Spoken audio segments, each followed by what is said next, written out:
to, fish on, fish on, ang lakas, ang lakas, ang lakas mga ka. So yan na, fishing ulit tayo dito sa spot na lagi ko inagisan. Ito lang sa tapat ng malapit sa bahay namin. Bale, gamit nating setup ito. Yung casking Valiant Eagle pa rin natin. Tsaka syempre, yung bagong rod natin na Sanshitsu CX Ultralight. Ayan, Bullsen Sanshitsu CX.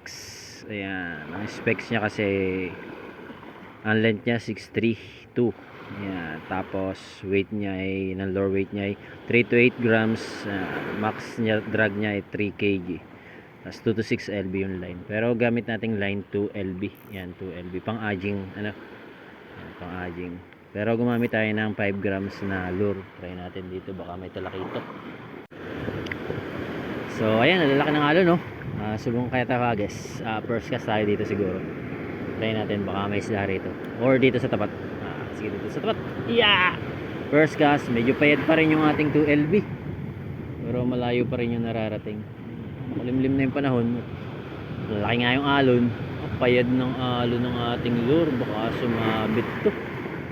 Dala ng ano, ng alon ng lure natin. Dala ng alon, masyadong malalakas. Try pa rin natin kasi ngayon natin napili na mag field test nitong Sanshitsu CX na to. Kasi ngayon lang tayo nagkaroon ng time, ano, ngayon tayo nagkabakante. Sana makahuli para naman di tayo mabigo sa field test natin, no? So payad yung ating lure natin dito. Payad ng hangin. Payad ng hangin. Ang lalaki ng alon. Mahirap maghagis pag ganito, tsaka malakas ang hangin.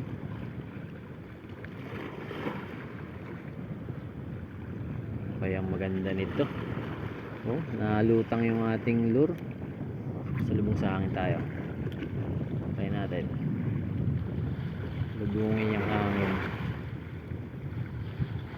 Wala, dala ng agos. Lakas ng current ng tubig. Lakas ng current ng tubig, mga kaibigan kong anglers. Yan, mga manunod natin. Ito natin tubukan, humagis. Babaw.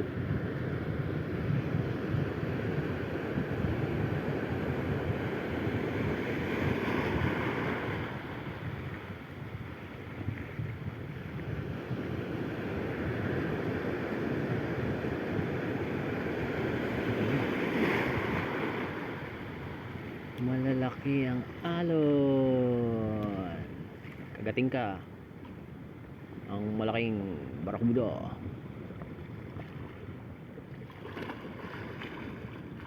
Sabayan dapat pala natin yung ganyang pagkalmo sa kabihagis.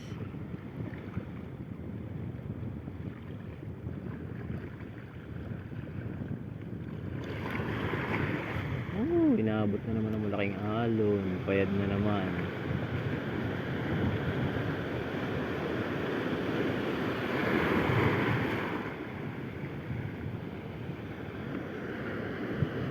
Siguro balik tayo doon sa tapat na lang.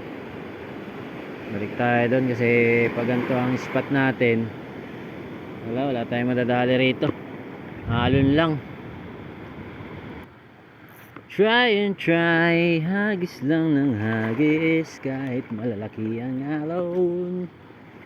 Subok lang ang subok. Makakatsamba tayo, no? Makakatsamba. Ay nalutang sa alon ng ating lure. Lumulutang siya. Sabit yata. Sabit. Nakasabit pala sa kanyang ano. Yan, try natin dito kasi walang hangin. Sa lubong sa hangin, yun, napalagay na, pahagis natin ng maganda.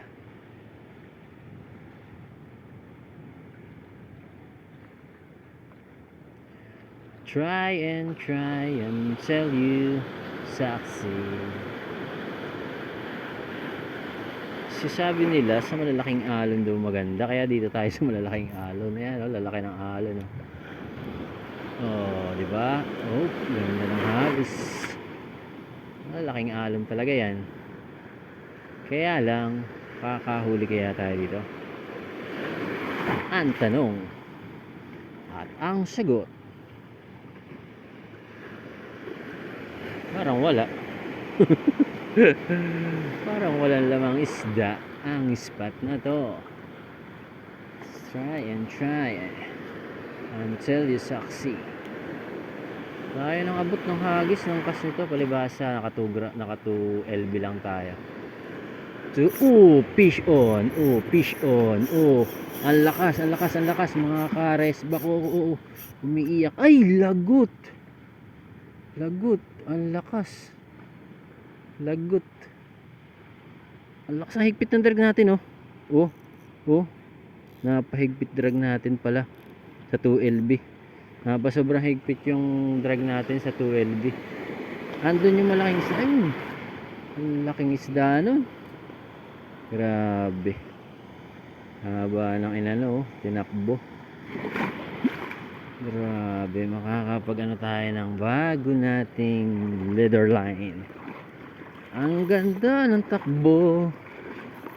Ang ganda, pinagtakbuhan niya, talakitok yun. Ibig sabihin, legit tong spot na to. Hagis tayo dyan hanggang mamaya. Maaga pa naman eh. Oras pa lang natin ay 3:20.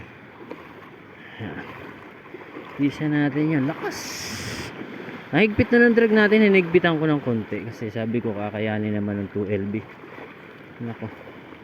Hindi kinaya ng 2LB. Nagasgas to sa bato. Ginasgas niya sa bato. Si 2LB nga lang yung line. Sayang. Kabit muna tayo. Hindi tayo magkakabit na ang ating leader line, no? Siguro sampa muna tayo. Makikisampa lang tayo rito. Kabit tayo ng leader line para hindi tayo maalunan. Yan.